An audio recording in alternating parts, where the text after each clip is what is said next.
لیکن ہم نے تو خدا کے جس یار کا ذکر کرنا ہے اسے تو تارک السلطنت کہتے ہیں، اسے تو مخدوم اشرف کہتے ہیں، اسے تو قدوۃ الکبریٰ کہتے ہیں، اسے تو غوث العالم کہتے ہیں، اسے تو محبوب یزدانی کہتے ہیں۔ ولیوں میں منزلیں بہت ہے، ولیوں میں وہ منزل بھی ہے کہ آدمی ولی ہو جاتا ہے، اس کو خود کو خبر نہیں ہوتی کہ میں ولی ہو گیا۔ ایک منزل یہ بھی ہے ولایت کی۔ حضرت بابا فرید الدین گنج شکر گزرے ہیں رستے سے، دیکھا کہ ایک چمار جوتے سل رہا ہے، اپنے مریدوں کے ساتھ وہیں ہاتھ باندھ کر کھڑے ہو گئے۔ حضرت خواجہ نظام بھی موجود تھے، محبوب الہی نظام الدین اولیاء موجود ہیں۔ پیر کو دیکھا کہ اس چمار کے سامنے ہاتھ باندھ کے کھڑے ہیں، بیچارہ چمار نہ بابا فرید کو پہچانا نہ خود کو پہچانا، وہ جوتے سلتے رہا۔ جب بابا آگے بڑھے تو بابا نظام الدین اولیاء نے کہا، بابا آخر ایک چمار کے سامنے ہاتھ باندھ کے کھڑے ہو گئے، وجہ کیا تھی؟ کہا بیٹے نظام، دراصل اس سے اللہ نے ایسی نیکی کروا لی کہ اس نیکی کی برکت سے یہ ولی ہو گیا، لیکن اس خود کو پتا نہیں چلا کہ یہ ولی بن چکا ہے۔ میں نے اس کے سر سے لے کے عرش تک نور ہی نور کی کرن دیکھی ہے، اس لیے میں کھڑا ہو گیا۔ تو ولایت کی ایک منزل وہ بھی ہے کہ ولی کو خود پتا نہیں کہ میں ولی ہوں۔ اسی لیے اسلام کا قاعدہ ہے کہ جب کوئی مومن کامل، جب کوئی مومن تم سے ملنے آئے تو اس کے ساتھ ایسا رسپیکٹ کرو، اس کو ایسی عزت دو کہ کسی ولی کو تم عزت دیتے ہو، کیونکہ اسے پتا نہیں اور تمہیں بھی پتا نہیں کہ یہ ولی ہے، اور تم اس کی توہین کرنے لگے، اس کی بے ادبی کرنے لگے تو تم تباہ و برباد ہو جاؤ گے۔ اس لیے میرا مسلک تو یہ کہتا ہے ہر آنے والے مومن کو اس طرح عزت دی جائے جیسے آپ کسی ولی کو عزت دیتے ہیں، کیونکہ کبھی کبھی ولی اپنے بارے میں معلوم نہیں ہوتا کہ یہ ولی بن چکا ہے۔ غور فرمائے، تو ایک مقام وہ بھی ولایت کا ہے جب معلوم نہیں ہوتا خود کو کہ میں ولی ہوں، اور ایک مقام ہے جسے مقام محبیت کہتے ہیں، اور ایک وہ مقام ہے جسے مقام محبوبیت و محبیت کہتے ہیں۔ یہ وہ مقام ہے بھائیو، آپ اس کو سمجھنے کی کوشش کریں، بہت مشکل اگر ہو جائے، چونکہ اب میں اس ذات کا ذکر کر رہا ہوں جو محب بھی ہے محبوب بھی ہے، محبوب و محبیت کے مقام پہ فائز ہے۔ تو ولی کو وہ جو ڈگری ملتی ہے جو مقام محبوبیت و محبیت والی ہوتی ہے، وہ ولایت کی سب سے اعلیٰ ڈگری ہوتی ہے، اور اس ڈگری پر 3 لوگوں کو اللہ نے فائز کیا جو مشہور ہوئے۔ یوں تو اوروں کا نام بھی آ سکتا ہے، لیکن جو مشہور ہوئے ہیں، مقام محبوبیت سے محبیت پر آئے ہیں، ان میں 3 ذوات ہیں۔ ایک تو میرے سرکار، میرے آقا سرکار غوثیت، غوث العظم دستگیر کی ذات ہے کہ وہ محبوب سبحانی ہے، محبوبیت و محبیت کی منزل پر ہے۔ اور وہ منزل کیسی ہوتی ہے؟ ادھر کہا ادھر قبول، بلکہ کبھی کبھی اڑ گئے، کبھی کبھی اڑ گئے تو پھر مشیت مناتی ہے، قدرت مناتی ہے۔ کیا وہ مشہور روایت آپ نے نہیں سنی؟ جب میرے آقا غوث العظم کئی دن تک بھوکے ہوتے تو لوگ کہتے ہیں حضرت کھا لیجئے نا، آپ کہتے ہیں نہیں مجھے نہیں کھانا، تو پھر اللہ کہتا عبد القادر تجھے میری قسم ہے کھا لینا میرے یار۔ یہ مقام محبوبیت ہے۔ سوچو تو صحیح، قسم دے دے کے کھلاتا ہے پلاتا ہے تجھے، میرا امام کہتا ہے قسم دے دے کے کھلاتا ہے پلاتا ہے تجھے، پیارا اللہ تیرا چاہنے والا تیرا۔ دوسرا محبوب محبوب الہی ہے، دوسرا محبوب محبوب الہی ہے۔ محبوبیت سے محبیت کی منزل پر آیا، وہ کیسا محبوب ہے؟ ایک دن مختلف روایتیں ہیں، لیکن میری طبیعت یہ ہے ہر روایت پڑھوں تاکہ سب کی لذت تمہیں مل جائے، اور جس کا جیسا ذوق ہے وہ اس روایت پہ عمل کرے تاکہ لکیر کی فقیری ختم ہو جائے، ہر روایت سامنے آ جائے تاکہ ہر نعمت سے مستفیض ہو جاؤ۔ ایک دن مرید نے کہا خسرو نے، بابا نظام تیری صورت کے میں بلہاری جاؤں، جب تیری صورت ایسی ہے تو یار کی صورت کیسی؟ تیری صورت ایسی ہے تو یار کی صورت کیسی ہے؟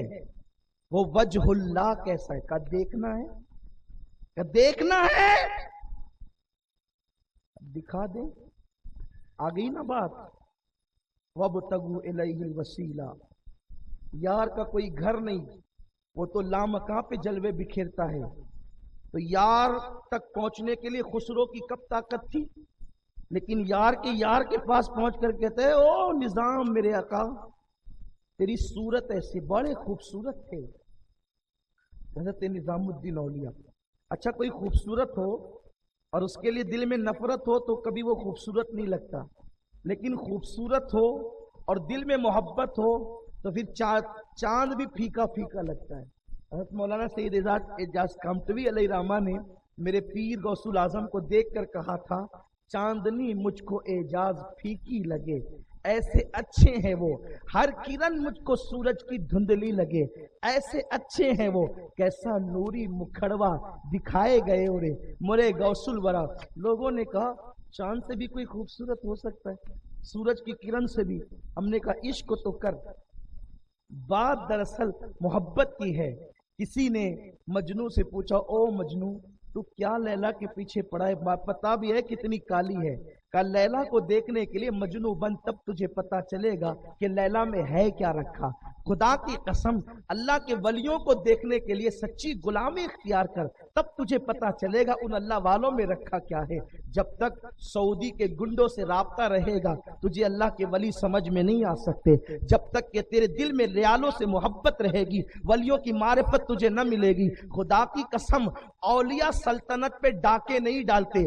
خدا کے یار وہ ہوتے ہیں جب اس کی محبت میں بے قرار ہوتے ہیں تو سلطنت کو ٹھکرا کر ہندوستان آ کر کے فقیری اختیار کر لیا کرتے ہیں. میرے آقا علیہ السلام کے دیوانوں تو گفتگو طویل نہ ہو جائے، میں بات محبوبیت اور محبیت کی کر رہا تھا. وہ تین محبوب ہوئے پوری امت کے اندر، اور بھی ہیں لیکن تین مشہور ہیں. وہ محبوب سبحانی جس نے ٹھوکر لگا کے مردے زندے کیے، اور بھی کرامتیں جس کا یہاں ذکر کا موقع نہیں، لیکن محبوب الہی کو کہا خسرو نے آقا تو اتنا حسین ہے. کتنا حسین؟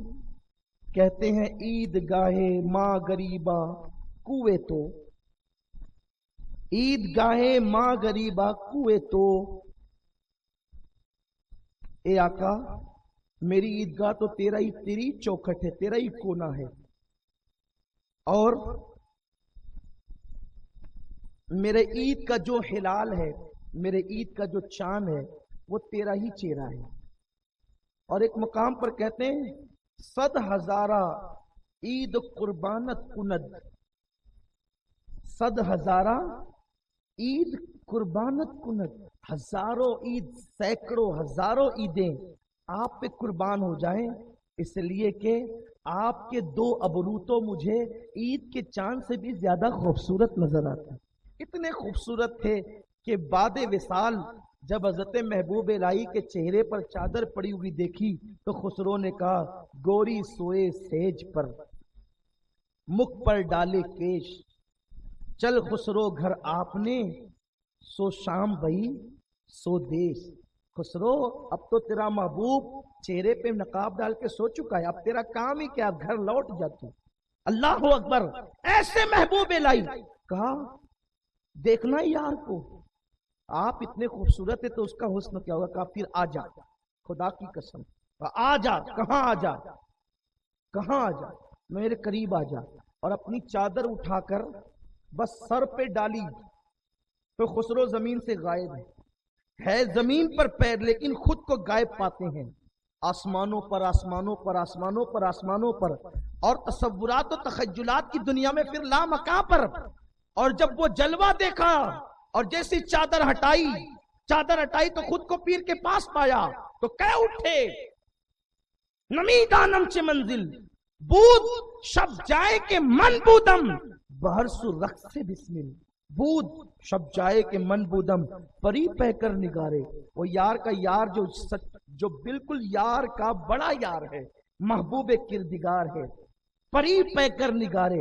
سرو قد لالا رخسارے سراپا آفت دل بود شب جائے کے من بودم. خدا خود میرے مجلس بود اندر لا مکان خسرو محمد شمع محفل بود شب جائے کے من بودم. یہ دوسرا محبوب ہے.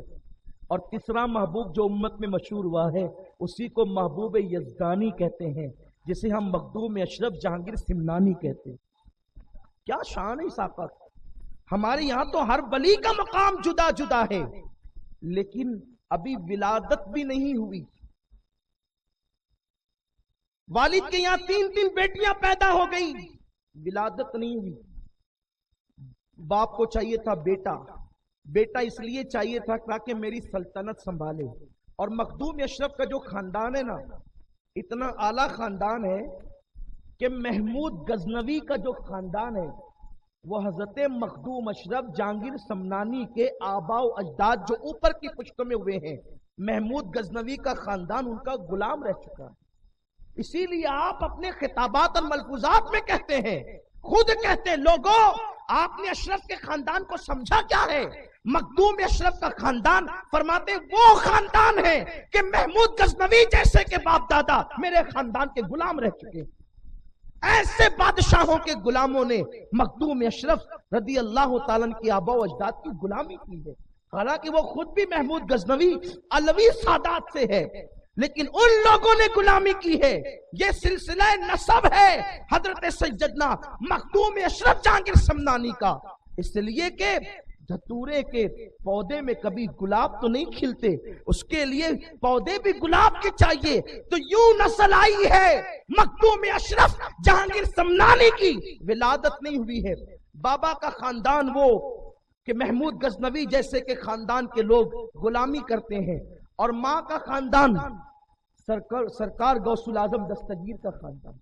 آپ کی امی جان کا تعلق سرکار غوث العظم دستگیر کی خالہ سے ملتا ہے، اس طریقے سے وہ نسبت جاتی ہے، یا خالو سے ملتا ہے، ایک روایت کے مطابق بہن سے ملتا ہے۔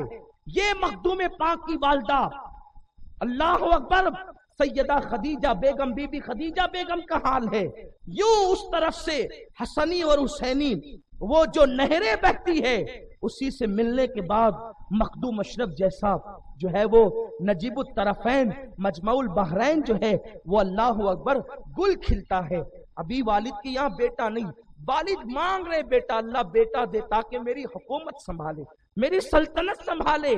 لیکن ایک دن رسول اللہ صلی اللہ علیہ وسلم خواب میں آئے اور کہنے لگے، بیٹے ابراہیم، آپ کے والد کا نام سلطان ابراہیم ہے، بیٹے ابراہیم میں تجھے فکر مند دیکھتا ہوں۔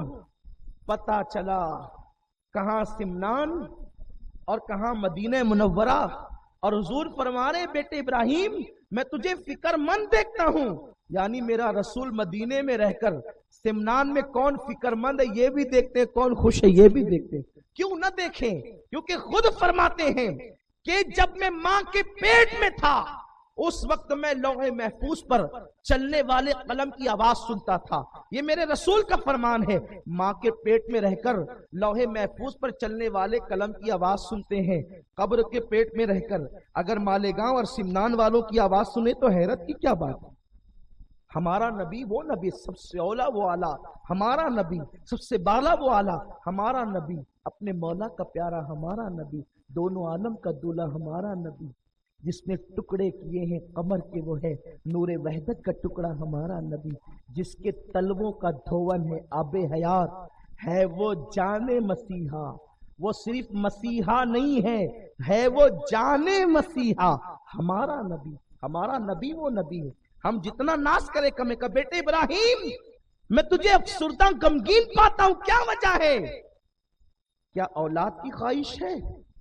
اولاد چاہیے، بیٹا چاہیے؟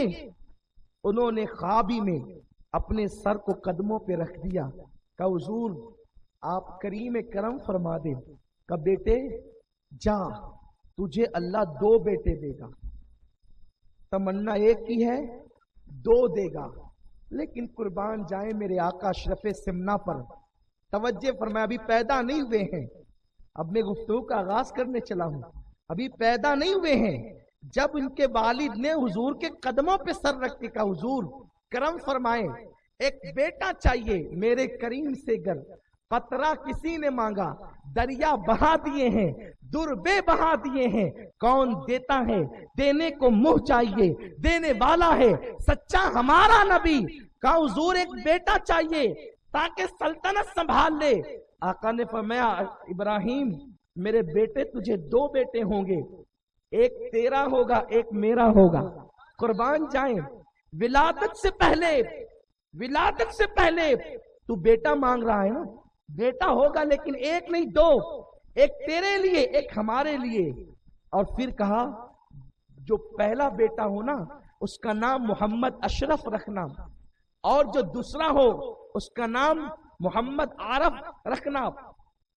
وہ جو عارف ہوں گے وہ تیری سلطنت سنبھالیں گے, اور جو اشرف ہوں گے وہ میری سلطنت سنبھالیں گے. توجہ فرمائے, بشارت ملی ہے اور دل کی کلی کھل گئی ہے, اور پھر اس بشارت کا سلسلہ اس طرح پائے تکمیل تک پہنچا کہ حضرت ابراہیم مجذوب ایک دن گھر آ کر کہتے ہیں, ابراہیم تجھے بیٹا چاہیے نا, تو ذرا کچھ قیمت بھی دینی پڑے گی. کہا کتنی؟ کہا 1000 درہم دے دے اور بیٹا لے لے. خدا کی قسم یہ اللہ کے یار کیسے ہیں, یہ 1000 درہم پہ بھی بچے بیچتے ہیں, بچے کوئی بکا کرتے ہیں. لیکن جب سے خدا اپنا یار بناتا ہے پھر وہ کہتا ہے یہ خزانے میرے ہیں. رب فرمایا محبوبہ خزانے سارے تیرے ہیں, عرش والے فرش والے دیوانے سارے تیرے ہیں. وہ جسے اپنا بناتا ہے تمہاری طرح اپنا بناتا ہے کہ کبھی بنایا پھر جھگڑے کر کے اجنبی بھی کر دیا؟ نہیں, وہ جسے اپنا بناتا ہے پھر ہمیشہ کے لیے بناتا ہے. یوں تو سب کو اپنا بناتا نہیں, ہر مولوی کو اپنا نہیں بناتا, ہر نمازی کو اپنا نہیں بناتا, ہر داڑھی والے کو اپنا نہیں بناتا, ہر ٹوپی والے کو اپنا نہیں بناتا. جس کے دل کو اپنی محبت کے لیے چن لیتا ہے انہی کو اپنا بناتا ہے. اور وہ جو اس کے ہوتے ہیں پھر وہ اتنے پاورفل ہوتے ہیں کہ کبھی اس سے رشتہ توڑتے نہیں. اگر وقت آ جائے تو علی اصغر جیسا معصوم بھی قربان کر دیتے ہیں, وقت آ جائے تو 18 سال کا علی اکبر بھی قربان کر دیتے.